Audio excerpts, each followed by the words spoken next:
এখন ইলিশের সিজন, প্রচুর ইলিশ মাছ বাজারে। তা আজকে চিন্তা করলাম যখন ইলিশ মাছ আছে বাসায়, ইলিশ বিরিয়ানি করে ফেলি। আর সবচেয়ে বড় কথা হয়েছে, আমি কখনো ইলিশ বিরিয়ানি করিনি। ইলিশ বিরিয়ানি খেয়েছি, কিন্তু ইলিশ মাছ দিয়ে যে বিরিয়ানিটা করা হয় সেটা আমি কখনোই করিনি। আজ প্রথম ইলিশ বিরিয়ানিটা করব, তো দেখতে থাকেন, আপনাদের সাথে শেয়ার করতেছি আমার আজকে প্রথম ইলিশ বিরিয়ানি। আর নিজের চেষ্টা আর অভিজ্ঞতা থেকে আজকে বিরিয়ানিটা বানাবো, জানি না কীরকম হবে। তো এই তো এখানে আমি কড়াইতে তেল দিয়ে একটু লবণ দিয়ে আমি এখানে বেরেস্তাটা করে নিয়েছি। আর এখন ইলিশ মাছটা কেটে নিচ্ছি। তো যেদিন ইলিশ মাছ এনেছিল, দুটাই ইলিশ মাছ এনেছিল, একটা খাওয়া হয়েছে। তো সেদিন আমি আঁশ ছাড়িয়ে রেখেছি, তো এই জন্য আজকার কোনো ঝামেলা নেই, শুধু কেটে নিচ্ছি। তো ইলিশ মাছ কেটে ধুয়েটাই সব কিছু পরিষ্কার করে রেডি করে তারপরে রান্নাটা বসাবো। আর পোলাও চাল তো ধুয়ে রেখে দিয়েছি আমি, যেন পানিটা ঝরে একদম রান্না করলে ঝুরঝুরে পোলাওটা হবে। তা আসসালামু আলাইকুম, সবাই কেমন আছেন? যে যেখান থেকে আমার ব্লগটি দেখা শুরু করেছে, নিশ্চয়ই আল্লাহ পাক আপনাদের সবাইকে ভালো রেখেছেন। তো কয়েকদিন ভিডিও দেওয়া হচ্ছে না, কিছু ব্যস্ততা ছিল, এই কারণে দিতে পারিনি। আর এই তো এখানে ইলিশ মাছটা পিস করে নিচ্ছি। তো একটা ইলিশ মাছে তো 5 পিস 6 পিস হয়, যে একটু বড় হলে 6 পিস হয়। তারপরে এটাতে হয়েছিল আপনার 5 পিস, তা আমি 4 পিস ইলিশ মাছ নিচ্ছি। শুধু বাসায় আমি, আমার ছেলে আর হাজব্যান্ড খাবো, মেয়ে ইলিশ মাছ খায় না। ওর জন্য একটু চিকেন রোস্ট আছে ফ্রিজে, সেদিন করেছিলাম, তো সেটা ওর জন্য গরম করে নিব, শুধু রাইসটা খাবে। এই তো এখানে একটা মশলাও তৈরি করে নিয়েছি, সেটা আপনাদেরকে দেখিয়েছি। মশলাটার সাথে আমি দিয়েছি পেঁয়াজ, টমেটো, রসুন, আদা। আমি যে কোনো রোস্ট রান্না করি, আর রোস্ট, বেশিরভাগ রোস্ট বিরিয়ানিতে আমি একটু টাটকা মশলাটাই দিতে পছন্দ করি। তো এই তো এখানে আমি ইলিশ মাছটা বসিয়ে দিচ্ছি। তো এখানে আমি প্রথমে কড়াইতে যে বেরেস্তা তেলটা ছিল, ওখানে একটু অল্প পেঁয়াজ দিয়ে হালকা ভেজে তারপরে যে মশলাটা তৈরি করেছি সেটা দিয়ে দিলাম। দিয়ে তারপরে আমি এখানে মশলা দিয়েছি বলতে, এখানে আমি জিরে ধনিয়া গুঁড়ো, তারপর হচ্ছে 1 চামচ অল্প পরিমাণ মরিচের গুঁড়ো, আর দিয়েছি 1 চামচ আমি রাঁধুনি বিরিয়ানি মশলাটা। জানি না কেউ দেন কিনা, আমি দিয়েছি, দেখি কেমন হয়, কারণ আজকে তো আমি ফার্স্ট রান্না করতেছিলাম। তারপরে ওই তো নেড়েচেড়ে ওখানে ইলিশ মাছ দিলাম, দিয়ে তারপরে আপনার কষানো হয়েছে, কয়েকটা কাঁচামরিচ দিয়ে দিলাম, দিয়ে তারপরে এই তো অনেকটা কষানো হয়ে গেছে। তো এখন একটু নেড়ে চেড়ে দিব, একটু ঝোল রাখবো, কারণ আমি পোলাওটা যখন রান্না করব, ওই ঝোলটা আমি পোলাওর সাথে মিক্স করব। তা আমি বিরিয়ানি যেভাবে রান্না করি, আমি চেষ্টা করতেছি সেভাবে রান্না করার। আমি কখনোই রান্না করিনি, আমার নিজের অভিজ্ঞতা থেকে আমি এভাবে আজকে ইলিশ বিরিয়ানিটা করতেছি। তারপরে এই তো মাছটা আরেকটু হবে, শুধু ঝোলটা আমি রাখতেছি, কারণ আমি পোলাওর সাথে সেটা মিক্স করব। আর পরে আমি ঝোলটা দিয়ে ইলিশ মাছ উঠিয়ে ঝোলটা দিব, তারপরে আমি আবার ইলিশ মাছটা কড়াইতে ঢেলে তারপরে আমি একটু মাখা মাখা করে রান্না করে নিব। আর এই তো এখানে পাশে পোলাওটাও বসাই দিয়েছি, পাশের চুলায় ইলিশ মাছটা রেখেছি।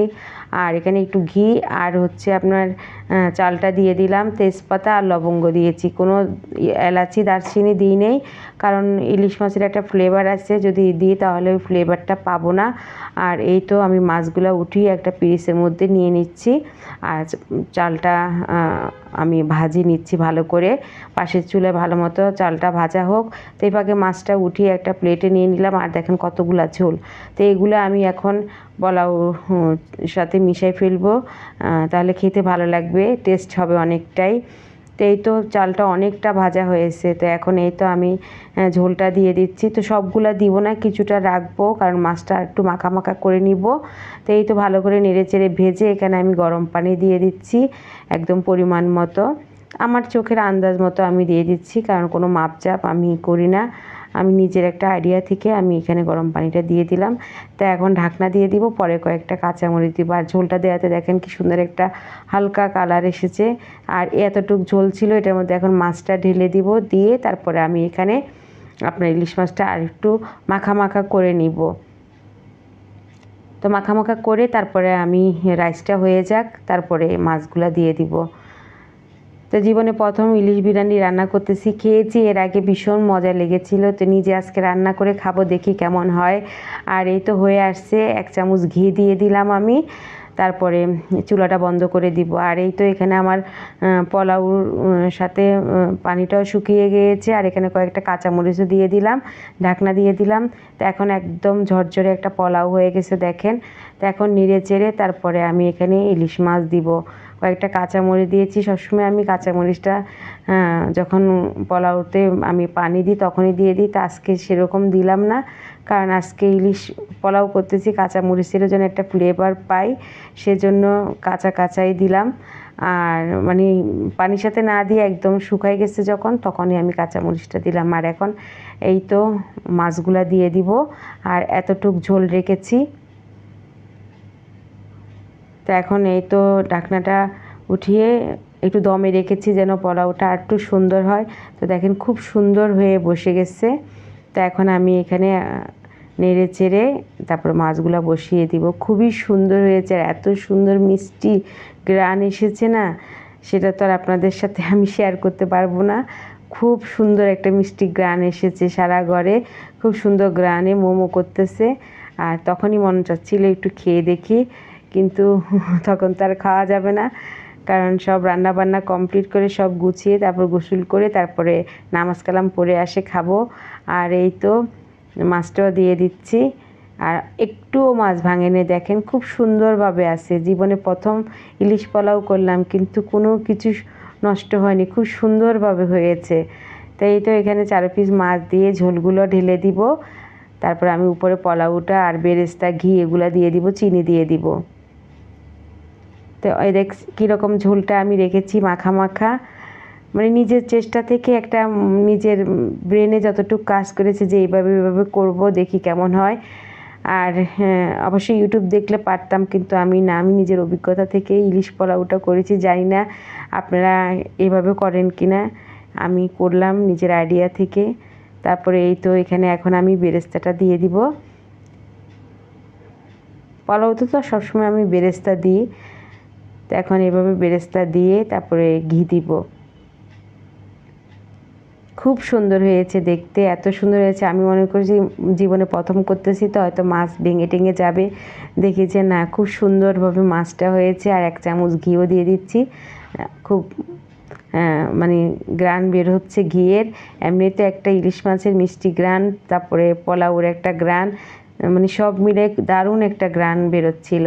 তারপরে এই তো ঘিটা দিয়ে এখন আমি এখানে মানে মাছটা ঢেকে দিচ্ছি হালকা করে, আলতো আলতোভাবে রাইসটা দিয়ে। তারপরে এখানে চিনিটা দিয়ে দিব আমি। তো খুব সুন্দর হয়েছে দেখতে।